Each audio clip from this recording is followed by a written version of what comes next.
Hello and welcome back. This is part 2 of our audio training. My name is Nolyn Falcon on behalf of Dakota Media Access, and today we're going to be covering post-production audio mixing.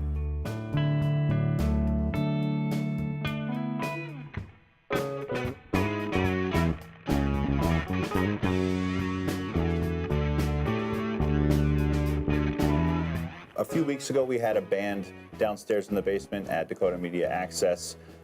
We tracked out everything live, meaning we recorded all of the tracks separately, the tom, the kick, the snare, the guitar, the bass, everything got its own track, and recorded it into Adobe Audition so that we could mix it down later. So that's where we are. So the first thing we notice here is we've got all of our tracks recorded. The first thing that we've got here is our Tom 1, I happen to notice, doesn't have any transients on it. And what I mean by that are little peaks where we can tell that the tom was actually hit. So we're gonna go to where it looks like maybe a tom was hit right over here, and here if Tom 1 has been hit or not. Because if not, then we can probably delete this entire track. And by doing that, we're gonna make sure that we don't have extra noise coming into our mix. Okay, so I think that was Tom 2 that he was hitting, so I'm going to solo out Tom 2 and just make sure, and I can see the little transient down here. Let's go ahead and make this a little bigger. You can see this big kind of spike right here. That's where he's hitting the tom, I'm guessing. Let's take a listen. Yep, so that was Tom 2. So we're going to make things a little smaller here. Okay, so now if these peaks weren't loud enough to be Tom 1, then I'm guessing these other ones weren't as well. Yep, so that's the loudest peak and there was no actual Tom 1 there. That means that this entire track is useless for this song. So we're gonna get rid of it. Make sure that we're only highlighting the one we wanna delete. Okay, so Tom 1 is gone on this particular track, and that's gonna clean up our audio right away. Now the other thing we're gonna do is start editing. So R on the keyboard turns into the razor tool. V turns into the grabber tool. So I've got my grabber tool on with V, hit R for the razor tool, hit plus to zoom in, and we're going to go in and actually cut out some of this excess waveform here that we don't need. And this is going to do the same thing of just cleaning up the audio. We're going to leave a lot of room for a tail for the tom to resonate there. Okay, zooming back out. It's gone. I can see this right here. Same thing. Just going to delete this space that's in between. Boom, boom, boom, boom, boom. And then we hit the tom over here again. Delete all that. Razoring and deleting. Okay. So that was an easy way to clean up our audio. Now, if this were a studio album or something like that, I might go in and actually do the same thing for all the snare hits, all of the kick hits, all of those types of things, but that's very time intensive. So we're doing sort of the quick and dirty version of it, which is basically cleaning up what we can. Ukulele is not on this song, so we are just going to go ahead and delete that. Okay. Now we can also do the same thing for the vocals. Let's just go ahead and unsolo. We're gonna get rid of all of the audio we don't need from our vocal mics. Since they're only singing part of the time, it's a pretty easy fix. Okay, so there's just a couple sections of singing there. So that was on our center Vox. And we can see our keys Vox, which is Andrew, down here. Do the same thing. Now some of this can be done with a noise gate, but I tend to avoid that if I can because they need to be set exactly right. Otherwise they start to sound weird. Weird things can happen. So this was a lot easier way to go ahead and edit those parts out. Okay, so we've started by doing some simple editing on everything that we basically can at this point. So now it's time to take a listen to the song from the beginning So one thing I might do right away is actually just go ahead and just do some rough leveling with stuff.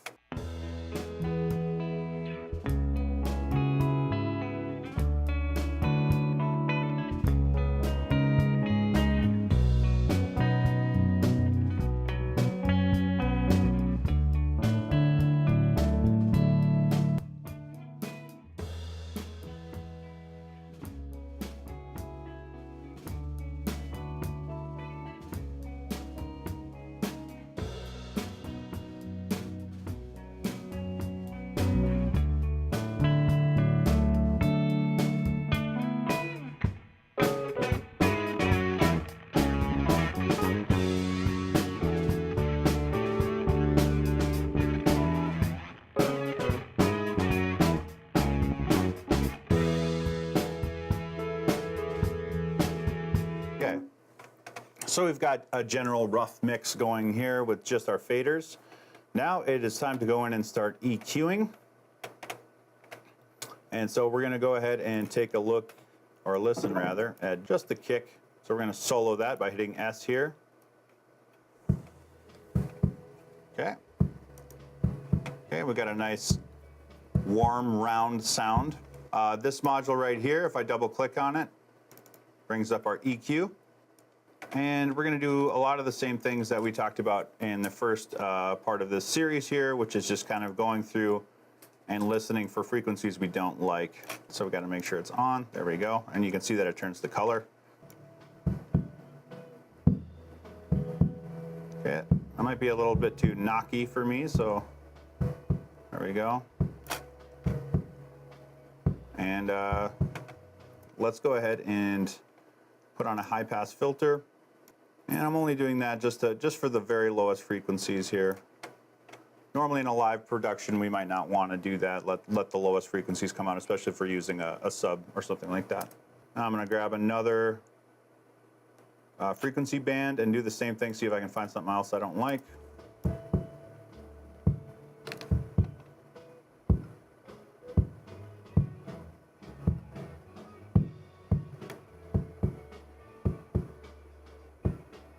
Is sort of find some boost the highs a little bit using our high pass shelf here, or sorry, not a high pass, but it's just a high shelf. If we want to try to get a little bit more of a tack out of the kick. Okay, and I have a feeling I'm going to want just a general sweep or a cut in this area too. Okay, adjust the Q on 5 there.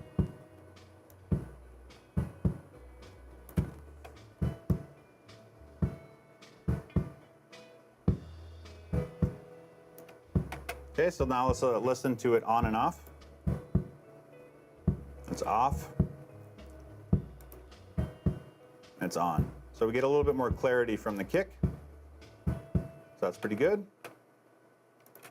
Now I could go on and do EQs for everything.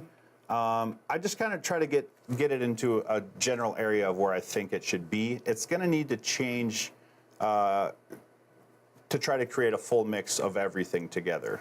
Right? If I just go in and EQ everything till I think it sounds good, once it's all played together, it may not sound right. It may sound thin or something like that. It's because maybe I cut too many low frequencies out of the guitar, cut too many high frequencies out of the bass, or something like that. I try to get things into a neighborhood where I feel like it's going to work, but really we're trying to create a solid mix of everything. We don't care that certain instruments sound good by themselves, because the only thing that matters is does it sound good in the mix. The other thing I'm going to do here is actually go to my EQ channel strip up here. Sorry, not EQ, but FX.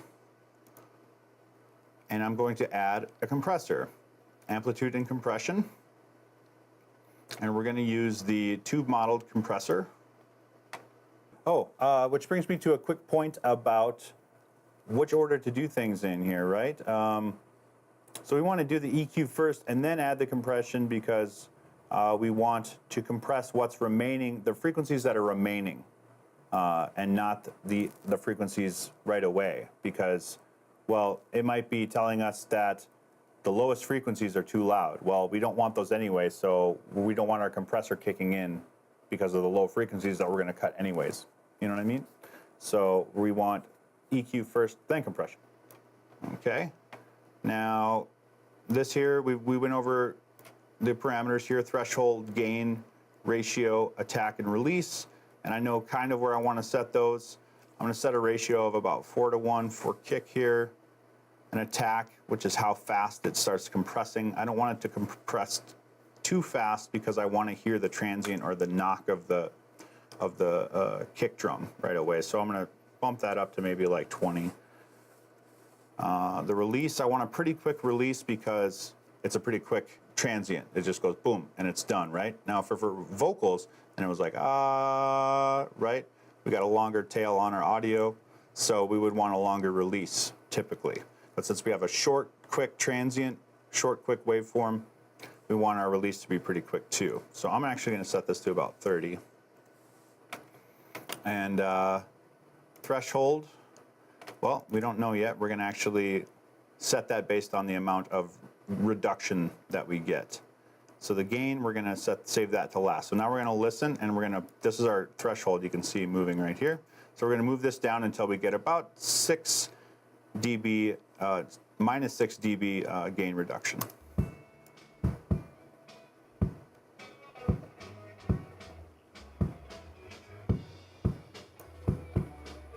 So here's our minus 6. We want that minus 6 at the peak.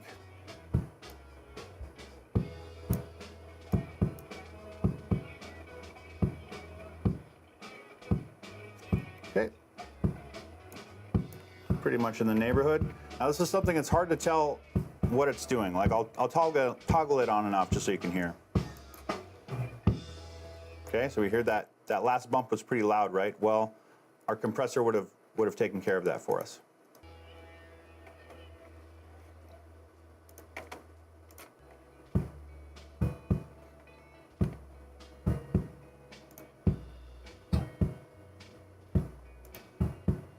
Okay, now we're going to bring up a little bit of gain, maybe about 3 decibels or so. Maybe a little bit more, 4. Because we're reducing the gain by up to 6 decibels, so I'm bringing back 4 decibels of that.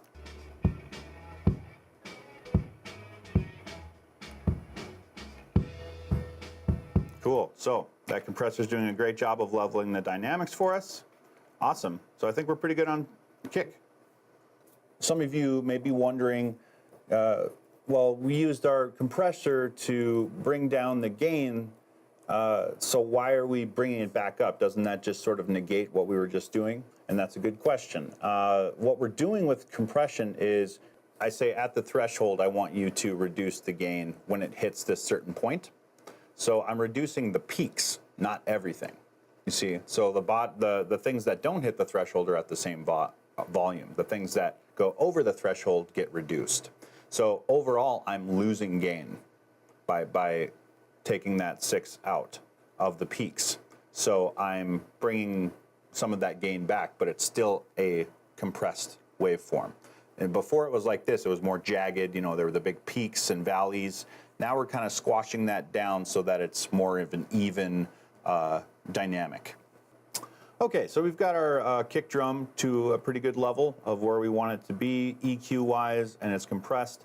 And those are the 2 main things that we want to focus on almost every track. EQ, compression, making sure that we're getting a nice dynamic range. And all these little things are going to add up. They may seem trivial at first, but just remember that we're thinking of the whole picture. And when everything's put together is when it starts to have that magic sound where everything's nice and tight and together and fits together like a jigsaw puzzle. Right now, all these frequencies are stacked on top of each other, and they're creating sort of a washed out sound, and all of a sudden the snare is too loud, and all of a sudden the vocals are too loud, and the bass, the certain note on the bass is too loud all of a sudden. Those are all things that we're going to fix through a combination of EQ and compression to try to level all of that out so that we get this smooth, even tonal landscape, if you will. Okay, so don't pay attention to what the EQ line itself looks like. You can see I'm kind of hovering over the mouse here. All I really care about is what it sounds like. I don't care what it looks like. I'm not creating art with this little line here. I'm just trying to create a sound that I think is better than what it started with. So we're going to move on to the snare drum now. So we're going to unsolo the kick, we're going to solo the snare, and we're going to take a listen.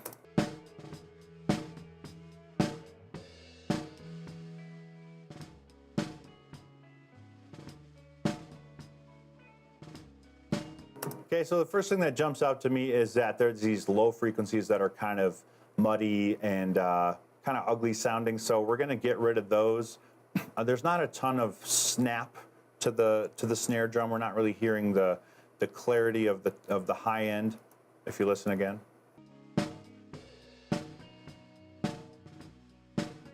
there's some high end there, but we're going to jump into our EQ right away. Don't forget to turn it on so it's actually doing stuff. Same thing, we're going to do some filtering through to find frequencies that are kind of ugly.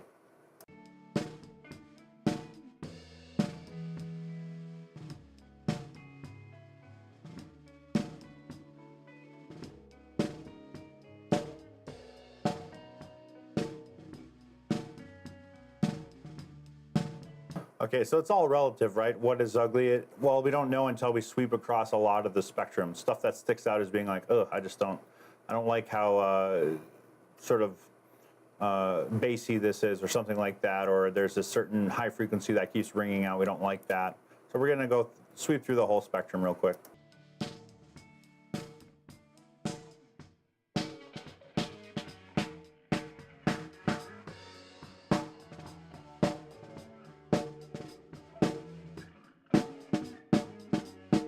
Okay, there's one I really don't like, so we're going to cut that.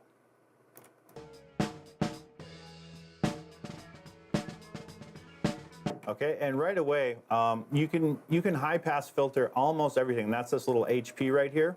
Almost every track is going to get high pass filtered, and that's everything except for basically the kick and the bass. Everything else we want to get rid of these lowest frequencies so that we make room for the bass frequencies. Again, we're just scooping out the gunk out of other tracks so that we allow for the bass to have its own frequency area. Okay, it's probably too much of the low frequencies gone when I'm up at 200 here.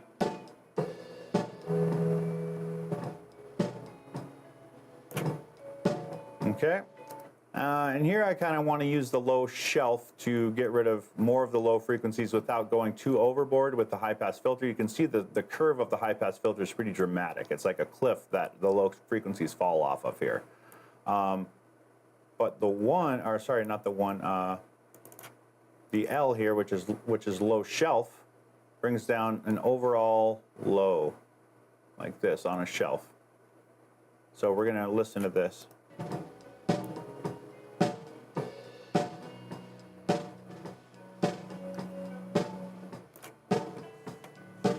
Okay. All right, let's toggle on and off. This is a great way to hear what you're doing, is to toggle the state of the EQ on and off. Let's listen. This is off. Here's on. Okay, so I get more of what I want, which is more of the sound of the snare drum. We kind of want that snappy. We want that to kind of cut through a little bit in the mix. We don't want the whoa, whoa, whoa, whoa on the snare, right? We want to save those frequencies for other instruments where that frequency matters more. It doesn't necessarily matter as much on the snare, at least at this point. Now we may decide we've cut too much later, and let's bring back some of that because the snare sounds too thin. But it's generally good to start there. Okay. The other thing I'm going to do is probably just bring up, boost the highs a little bit of the snare, and less is more. So I'm just going to go with a couple decibels, and just to get a little bit more spank out of the snare drum.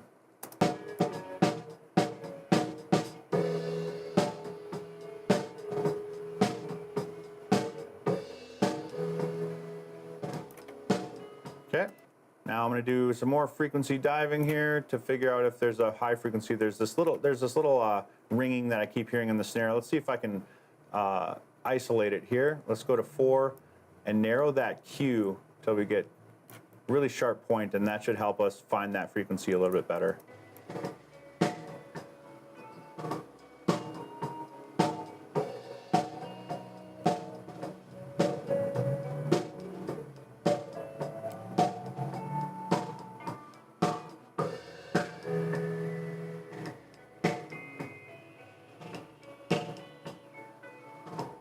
Where's that guy?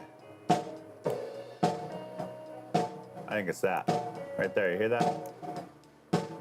And when we cut it, it starts to sound better. Now let's widen out our Q again.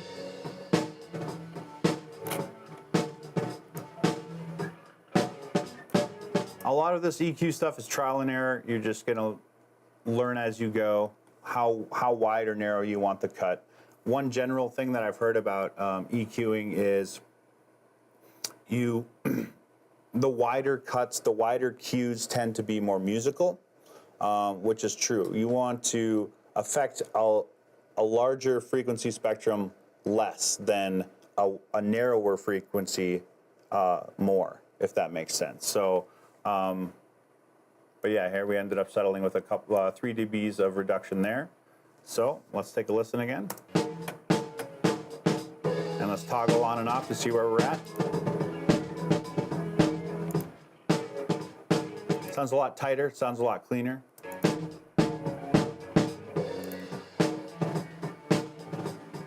All right, I like where we're at with the snare. Yeah, it's easy to just suddenly lose 5 hours tweaking the EQ on the snare drum. Don't do that. Just get it to a spot where it's like, that's pretty good, I need to move on, okay? Because I've done that, I've been there. I've spent 5 hours on EQing a snare drum, and then I get it into the mix, and I'm like, oh, this sounds terrible in the mix. Well, so that's the other thing too, is when we're just gonna get this to a general area where we can put everything together and hear what's needed from that point. So you don't wanna go too far because there's still a lot of time that needs to be put into the final tweaks, or once we hear everything in context, we're gonna know a lot more. Okay, so moving on to the compression of the snare. We're gonna do our same sort of things here.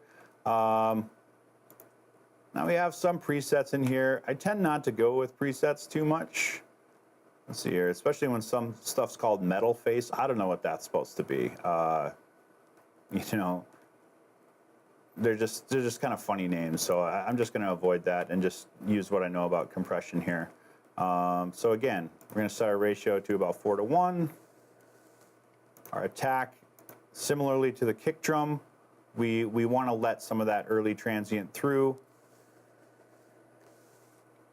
And these numbers can be tweaked later. We want a quick release on the snare because it goes pop and it's done. So we want a quick release to let that compressor go. Now here's another tip. It's like I can see that these little bumps here are smaller than when they get over here. So I can just jump to the loudest spots just by looking at the waveform. So I'm gonna do that. Kind of get the loudest right at the end here. So let's set it to that.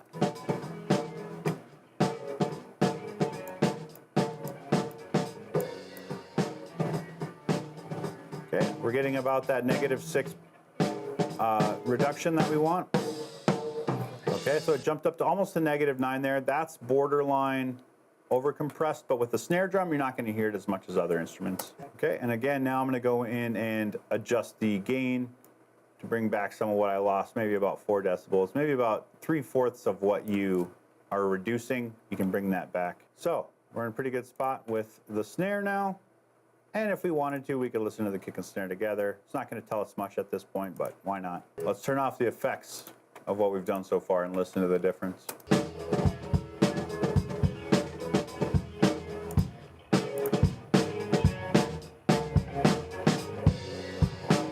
Okay, so we've got a nice tight sound there. So we're just going to move right along.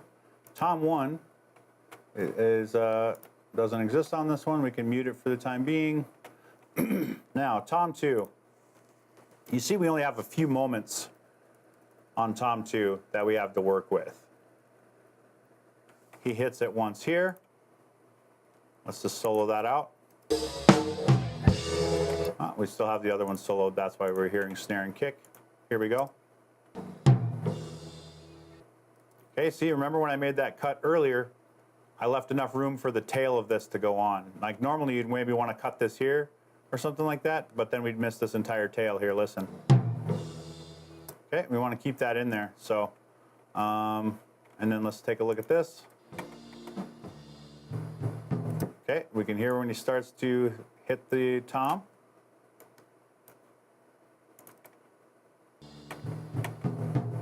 Now Now, if you wanted to, you could get all minuscule. These are the little faders, like fade in, fade out real quick kind of things. Okay, and you can see this little bump right here is actually another snare hit. We could get rid of that if we wanted, or just fade it out.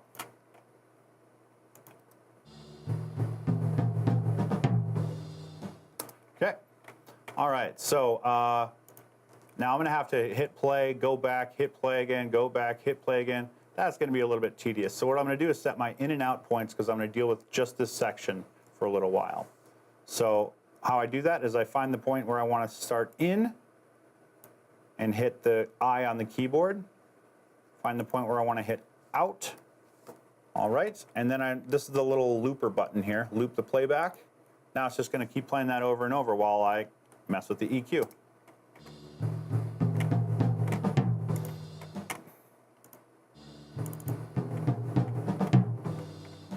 Again, we're gonna high pass filter almost everything to about 100 hertz.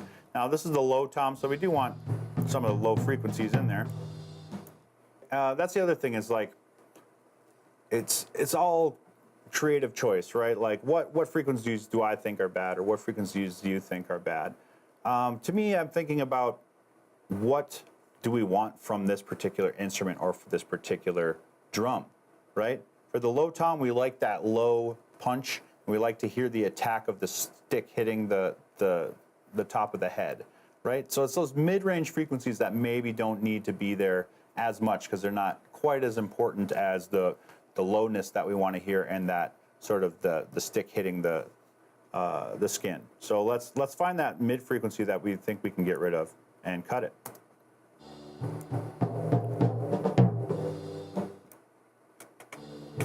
Okay, so I'm noticing that it's taking too long to play back on the loops, so I'm going to tighten up the loop.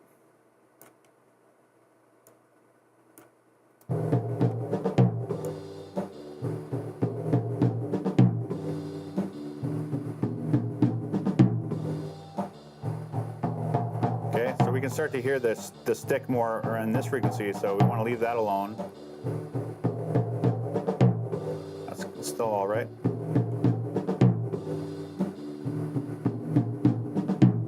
Okay, there I think is where I want to cut.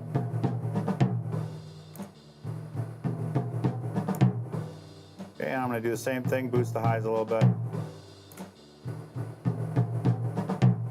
Okay, so now I can really hear that high-end attack there. I can hear the lows. And now I'm going to toggle this on and off to listen to what I've done.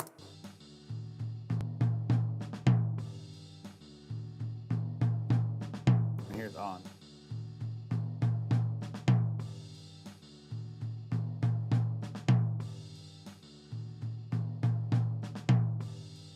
Here's off.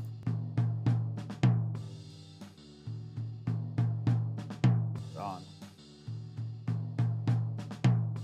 Okay, to me it just sounds a little bit cleaner, and less is more with EQ. If you're cutting frequencies so much that it makes a huge difference, then you're probably over EQing, right? And it'll take a while to get the ear trained to what the subtleties of that are. I remember not being able to tell what I was doing, why it sounded. I couldn't hear the difference unless I really bumped the frequencies or really cut them. You start to listen and you start to get in tune with the more subtle cuts. So you just have to trust your ear and trust the process a lot too. Like, look, we ended up cutting this this frequency by about 3 decibels. You know, 2 to 4 decibels is kind of what I'm looking at here. I'm going to widen out the Q on 3 here a little bit, make a more musical cut. And now, I normally don't boost, but I'm going to experiment with a little bit of a boost in the lowest frequencies here.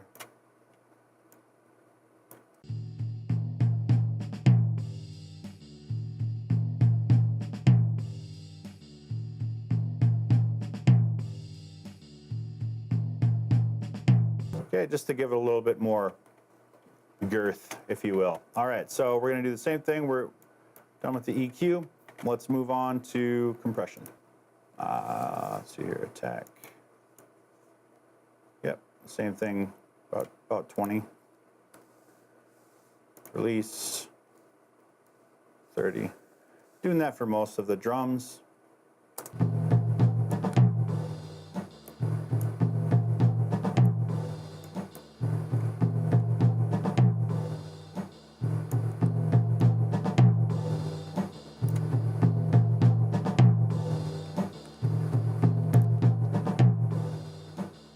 listen to the dynamics. You can kind of hear the difference here. That's off. Here's on. Okay. Kind of evened it out a little bit so that it's there a little bit more. So we're good on that tom.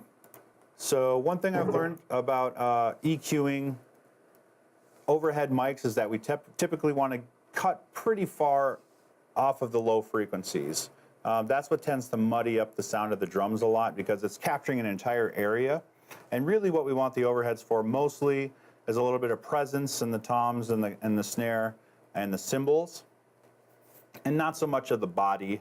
That's debatable, of course, but that's the approach that I've had here. So we're going to listen to just the overhead mono.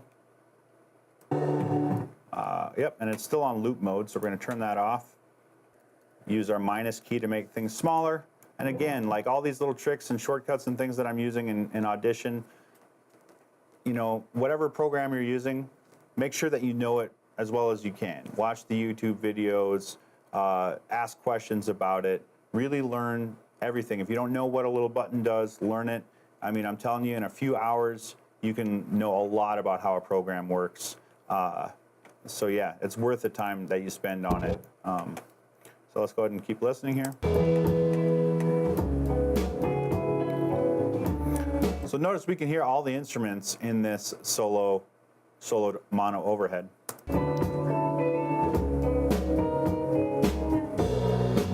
But we do hear those cymbals kind of coming through really nicely here. So I'm going to jump right into the EQ.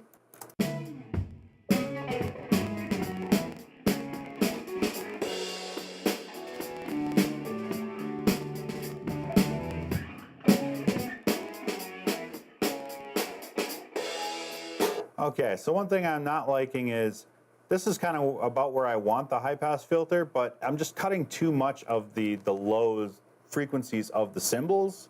And so this is where a high pass filter is not the best tool in the kit. So I'm going to say that we're going to want a high pass filter maybe around here, and then we're going to use our low shelf to get more of a cut that's better sounding. So I'll show you what I mean here.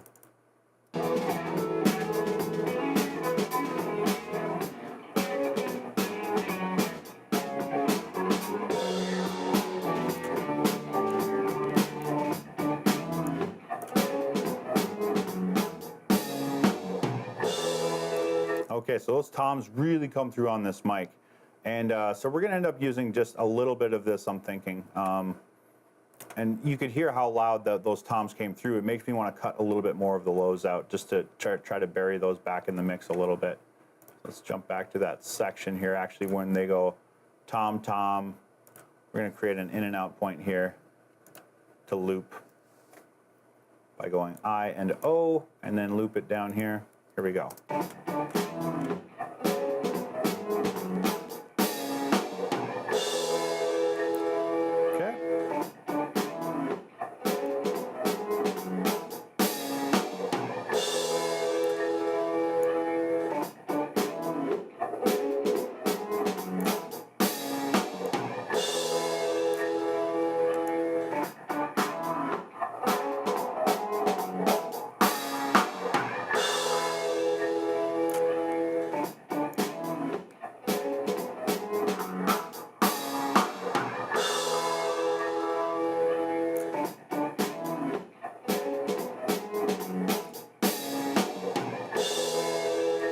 So we still get the effect of the whole mic picking everything up, but now let's take, this is a pretty drastic EQ change here, so let's listen to it toggled on and off. Here's off.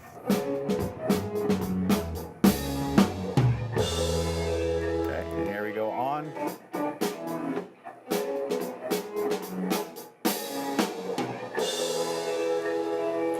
So that may be too drastic. We're not sure yet until we hear it in context. So, but that's a good spot to start. All right, we're going to do a little bit of compression on this as well. And we are almost halfway done with the mix here. So,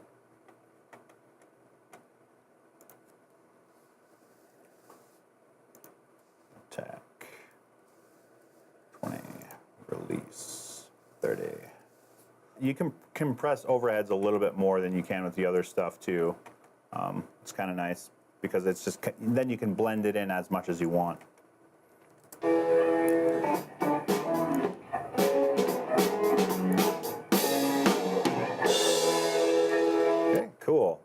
right, so we're there.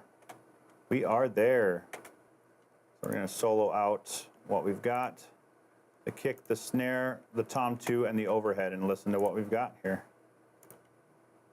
It's still going to loop that one little section, so.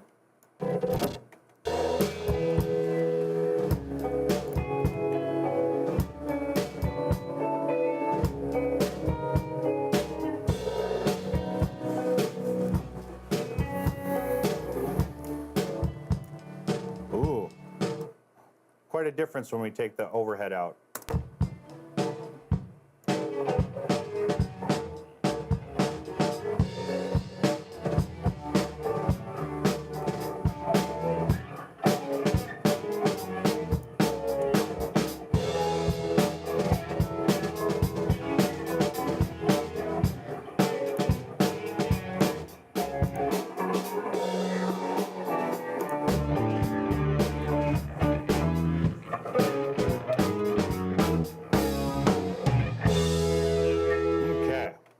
Yeah, that snare is really still jumping out. Let's just take it down a little bit. Okay,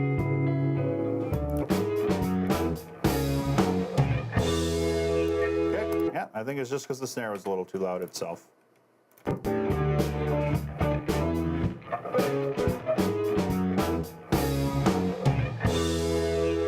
Ooh, we got that nice fat tom sound.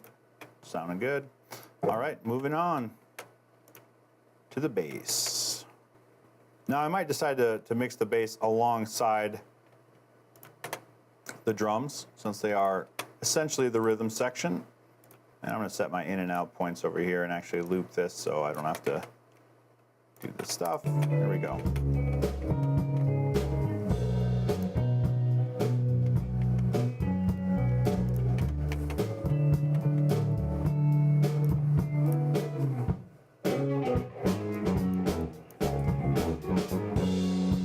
Okay, so we can hear a lot of those notes jumping out. The bass is it's kind of quiet, then it'll be boom, and then boom, boom, right? So that's in need of a compressor. I really like the tone so far.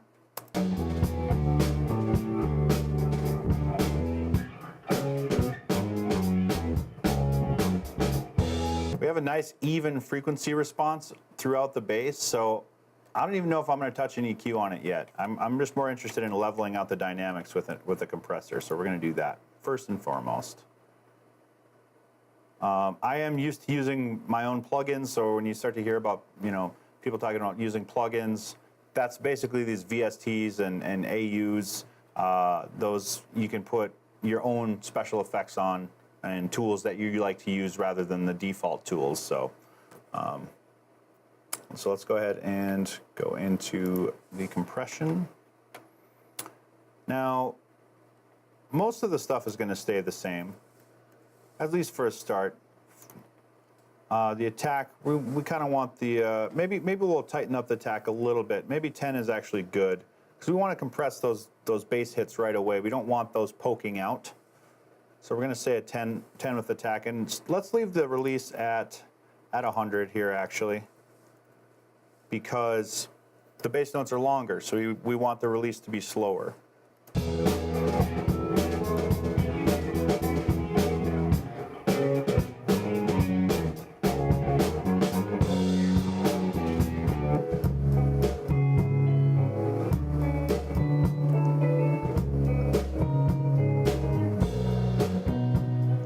That the compressor's sometimes not doing anything. That's what we want. If it's always compressing, then we're not using the compressor right. We want it to compress the loud stuff.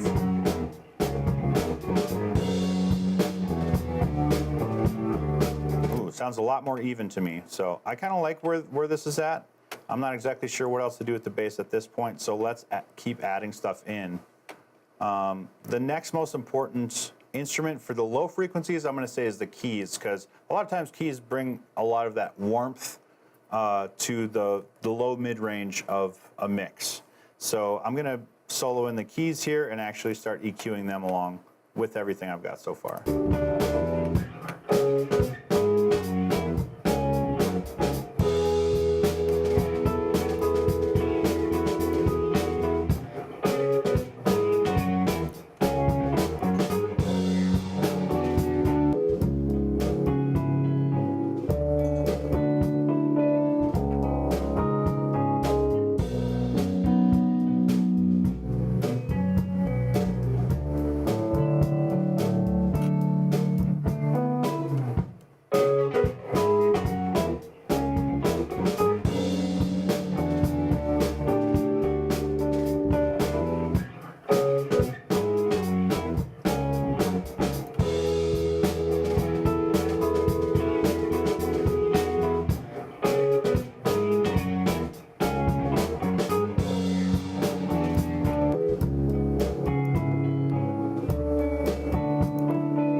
So I'm gonna go ahead and add compression. A little bit tedious, but it'll pay off. Compression, 41. Attack on the keys. There I would probably, I don't need any of the transients or the beginning parts of the, when the keys attack to be necessarily punched through as much as I do the drums where I want those to be kind of punchy. The keys don't need to be as punchy, so I'm gonna say the attack at 10 is fine. And the release, since that is more of a sustained sort of instrument, I'm gonna leave it at 100 as well.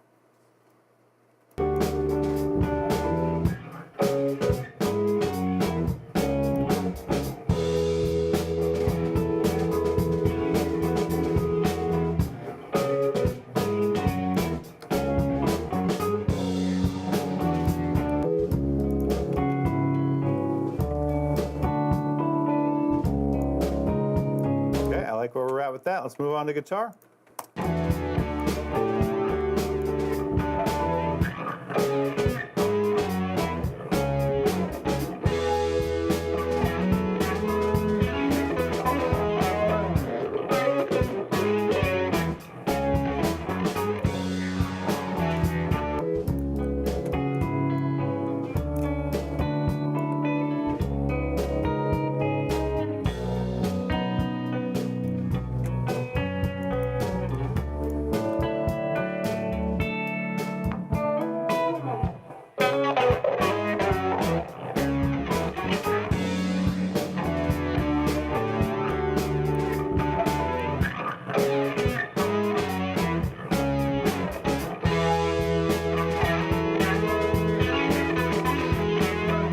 So this is where the trickiest stuff starts to happen in EQing, and that is which instruments do I want to have more low frequencies in the low mids in this between this 100, 200, 300 range.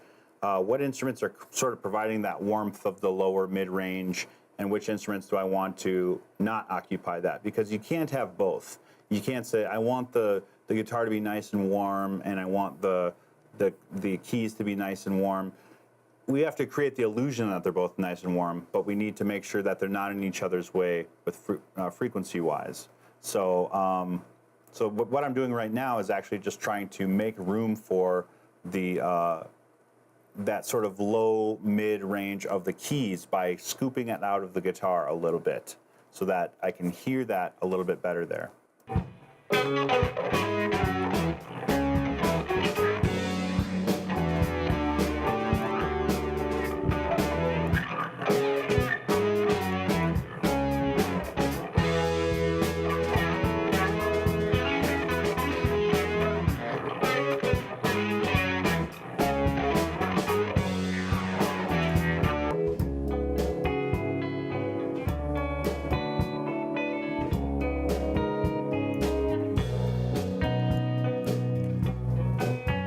Okay, that's a decent spot, so I'm just gonna, well, you know the drill.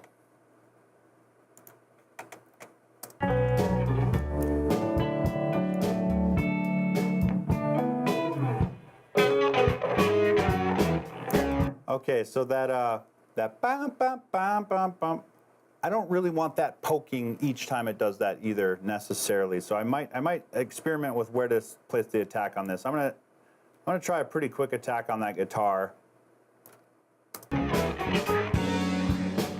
And then release is probably okay at 100. 4:1, whoops, 4:1 ratio. Assume that we're gonna get back 4 decibels of gain here.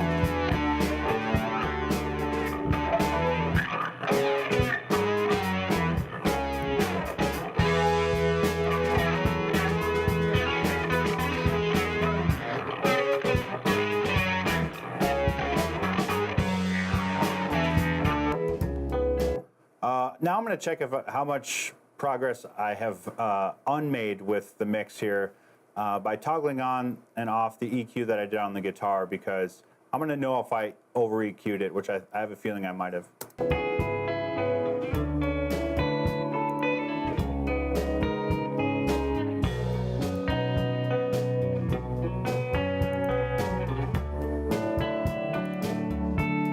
Yep, I think it sounds better with the EQ off, so that's when I know I've over EQ'd. So I'm going to just make some adjustments there.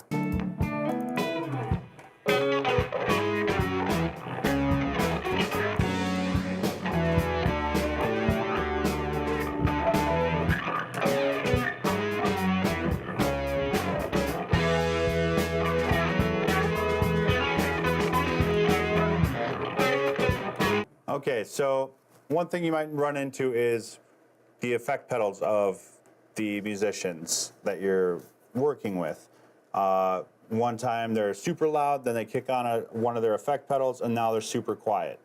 What do you do? Or if they kick on one of their effect pedals, now they're super loud. What do you do? There's a couple of ways to go for something like that, and they're not the most time friendly, but another thing that you can do is, like I can see on the guitar here, you see where the distortion kicks in right here, because this is such a much bigger waveform, right? Compared to where it was before. Okay, so one thing I can do is actually just create a new track. So I'm just going to do that just for the sake of example here. Go to multi-track, track, add a mono track. Okay, and we're going to call this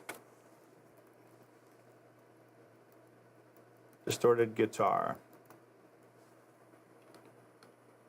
And I'm just going to be pretty rough with my cuts here. Hopefully they're somewhat right on. Okay, so this tool up here, the razor tool, I want it to work with the selected clips, not all of the clips, because if it's on all the clips, it's going to make cuts across everything. So I just want to deal with this specific one, so that's a good one to know. Razor the selected clips.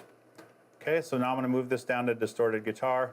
Oops, don't want to move it out of time. That's really important that you don't do that. So we're going to undo what we just did there.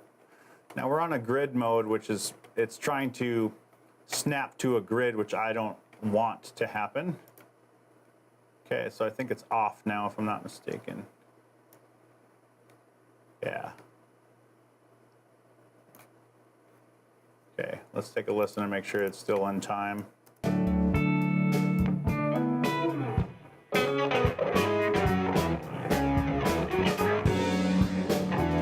Because I have a new track, I got to do all the stuff again. But I'm going to end up just dragging my effect over. I don't know if I can do that with the EQ. It doesn't look like I can, but I'm just going to do a close approximation of it right now. Or that we're trying to make it look like this. If I wanted to, I could go in and write down the settings and do all that stuff. Okay.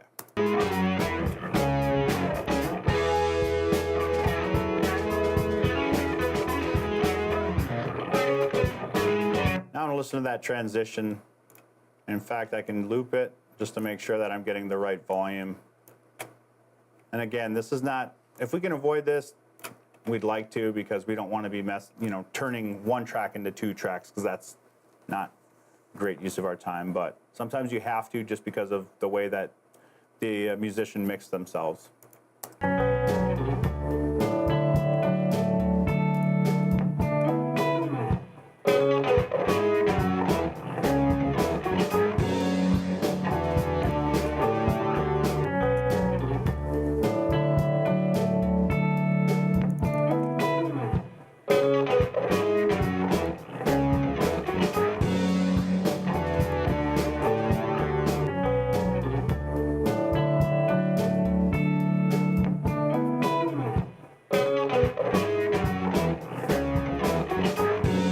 Okay, so that's probably close enough, at least for our purposes here.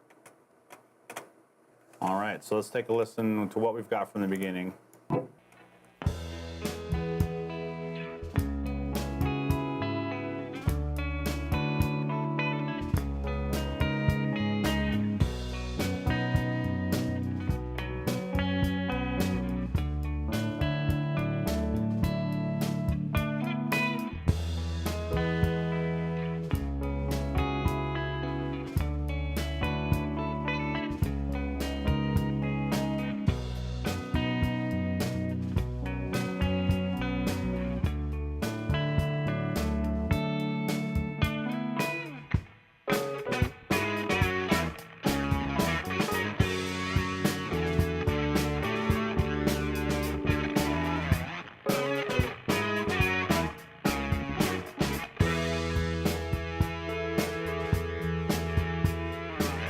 Now, a lot of TVs still bounce things down to mono. Some stereo systems are set up for stereo.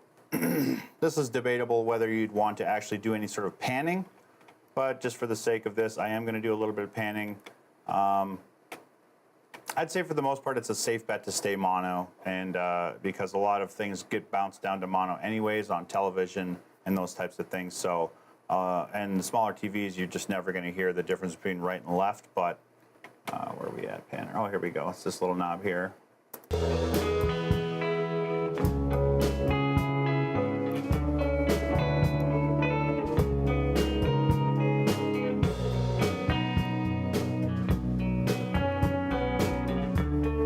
want to move my distorted guitar to the same spot, right?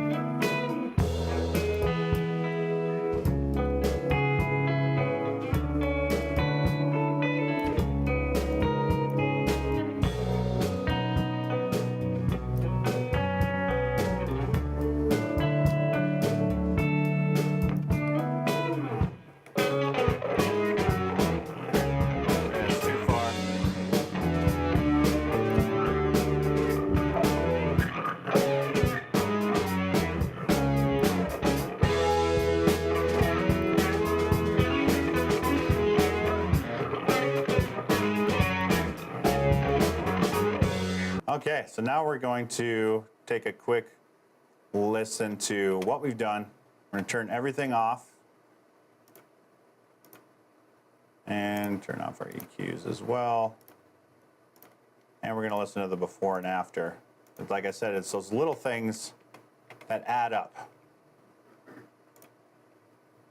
The moment we've all been waiting for. Here we go. This is before.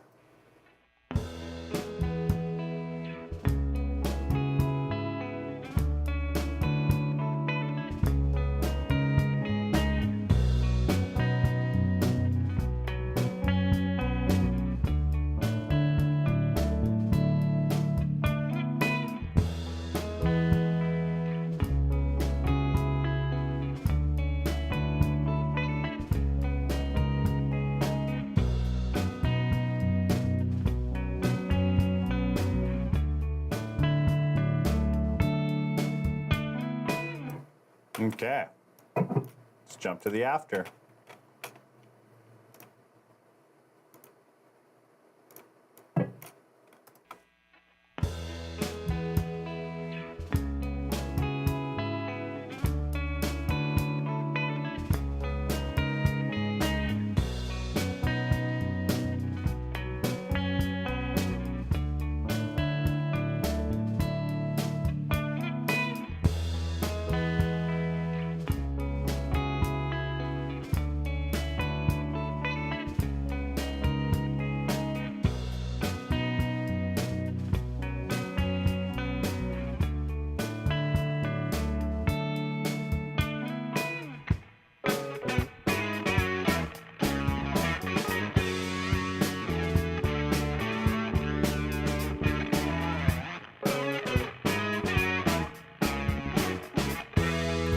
Okay, so we can hear a definite difference in basically the clarity of the low-mid frequencies. That's really where you're going to hear the biggest difference in a good mix versus a bad mix. The bad mix is going to sound washed out. It's going to sound muddy.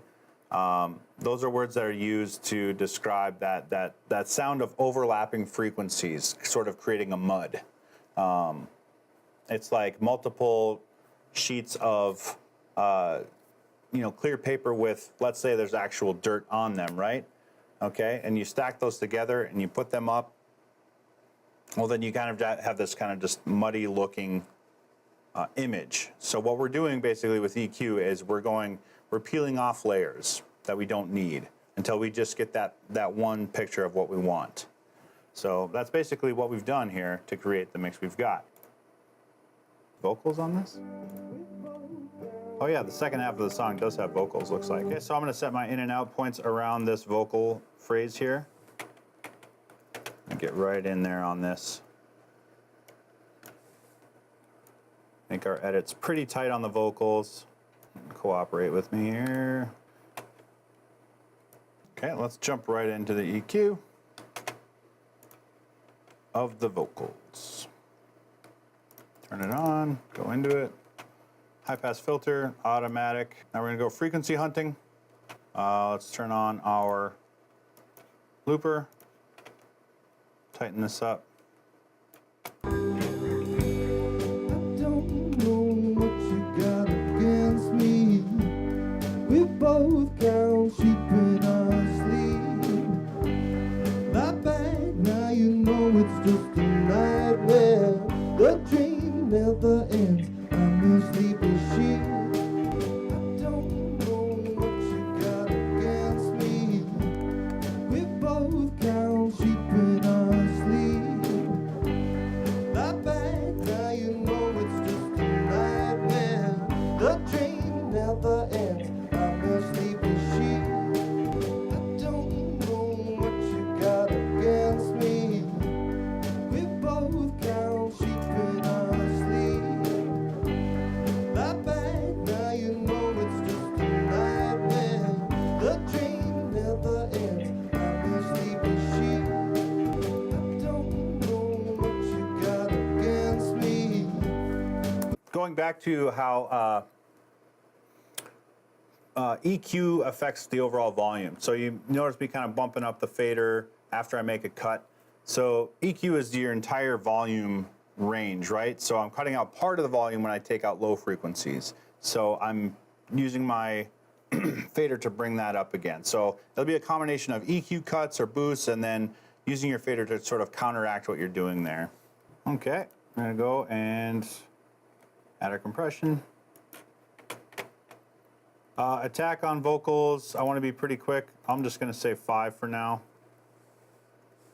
And release, let's just, yeah, we'll keep it at 100. It might go up as high as 200 for vocals, depending on what type of song it is. Everything's pretty smooth on this, so I do want kind of, maybe I'll say 150. Because it's a super smooth song. He's never going, or anything like that, where we'd want the compressor to shut off right away. Yeah, we're gonna bring up some gain right away, and then bring our compressor. We both count sheep in our sleep. My bad, now you know it's just a nightmare. The dream never ends. I'm a sleepy sheep. I don't know what you got against me. We both count sheep in our sleep.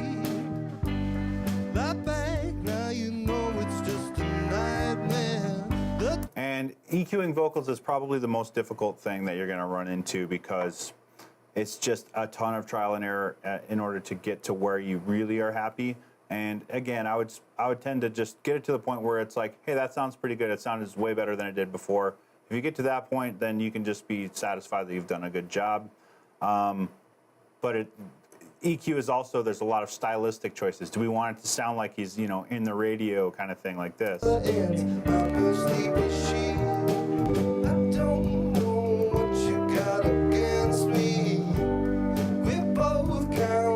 See, I mean, that sounds kind of cool.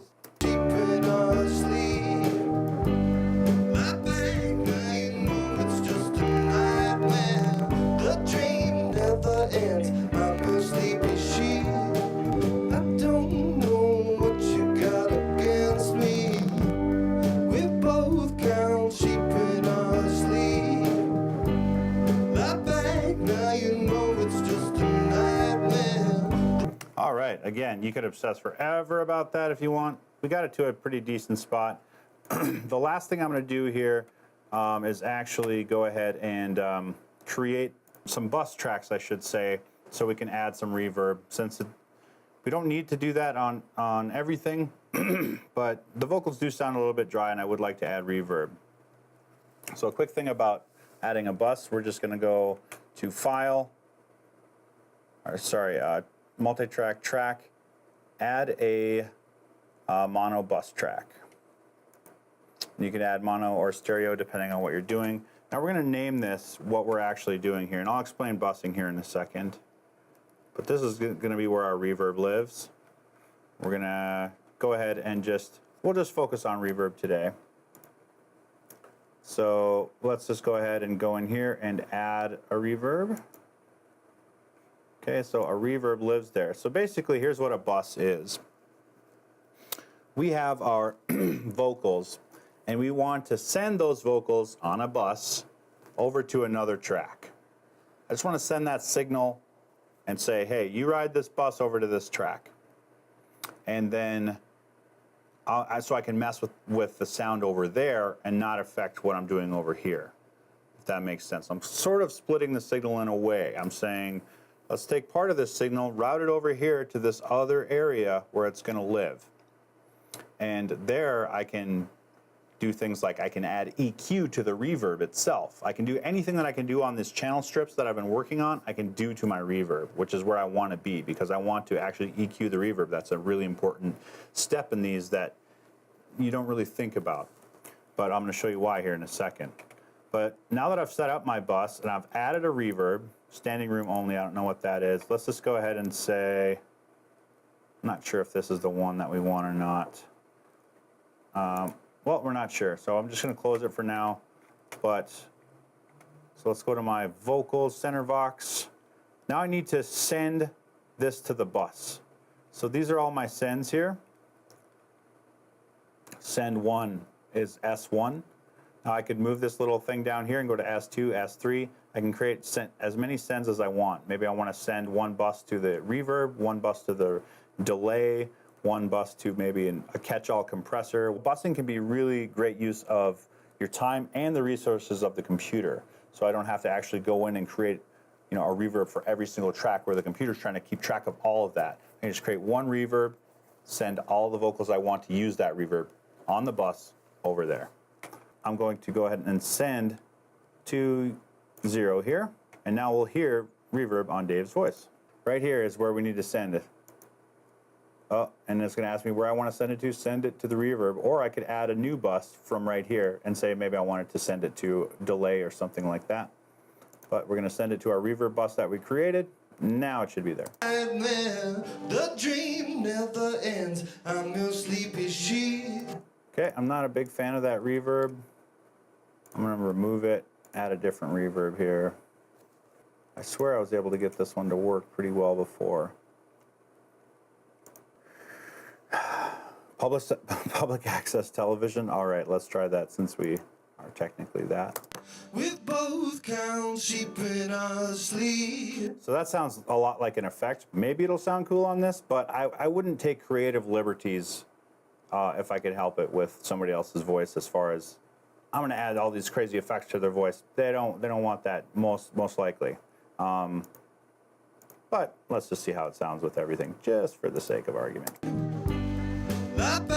Now you know it's just a nightmare. It's kind of neat. It's kind of neat, but again, it's kind of a creative liberty to alter the sound of them. I just want to add some wetness to the voice here. The dream never ends. I'm your sleepy sheep. I don't know what you got against me. We both count sheep in our sleep. Lie back, now you know it's just a nightmare.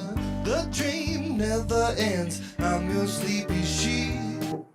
Okay, what I really want is just sort of a long tail hall reverb. Now you can change all these effects, and we can't get into everything that you can do with what all these parameters are.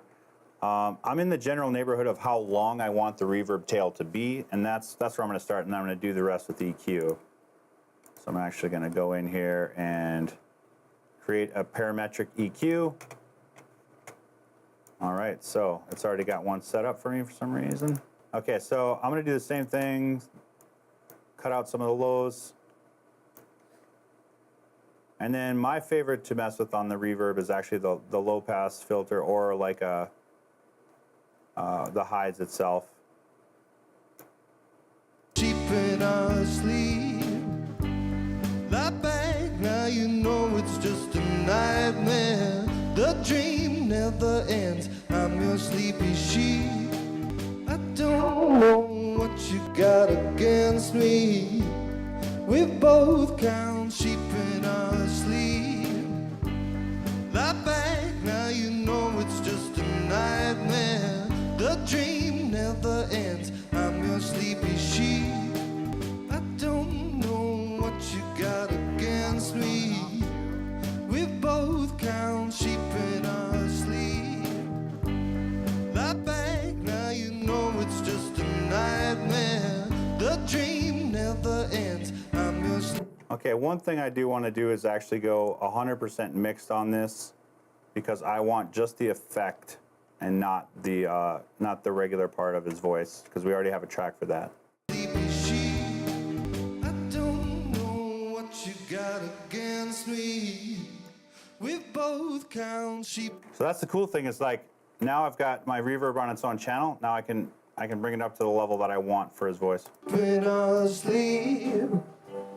Lie back, now you know it's just a nightmare. The dream never ends. I'm your sleepy sheep. I don't know what you got against me. We both count sheep in our sleep. Lie back, now you know it's just a nightmare. The dream never ends. I'm your sleepy sheep. You guys think about hearing about sleepy sheeps yet? All right, let's go ahead and now that we've got that set up, what I'm gonna do is actually just copy that over to Andrew's vocals for now, down to everything, just to try to save a little bit of time here. And then we're also gonna create a send for him. I did the thing where I didn't copy this, unfortunately. But we're gonna send his to Reverb as well, and see if I can do a quick EQ job here for Andrew. So let's actually jump over, and you can actually move this, no, not that, this, over to Andrew in his little line here. When you awake, I'll be there. Enjoy the burn of the next breath you take. It could be your last. There's no reason to be scared. If the goat drowns a cat in flames, help you rise from the ash.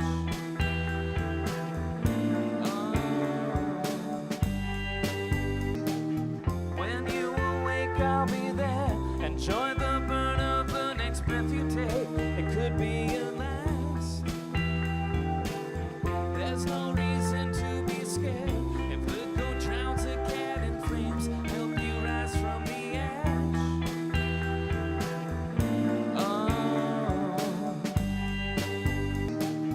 When you awake, I'll be there. Enjoy the burn of the next breath you take. It could be your last. I wasn't getting reverb on his vocals because I didn't send it. So this is where we're actually sending on the send, under the S1. This is how much are we sending over to that bus. So that's why I've been adjusting that. There's no reason to be scared. If the goat drowns a cat in flames, help you rise from the ash. Okay, so we're in a pretty good spot with that. Now let's listen to them both.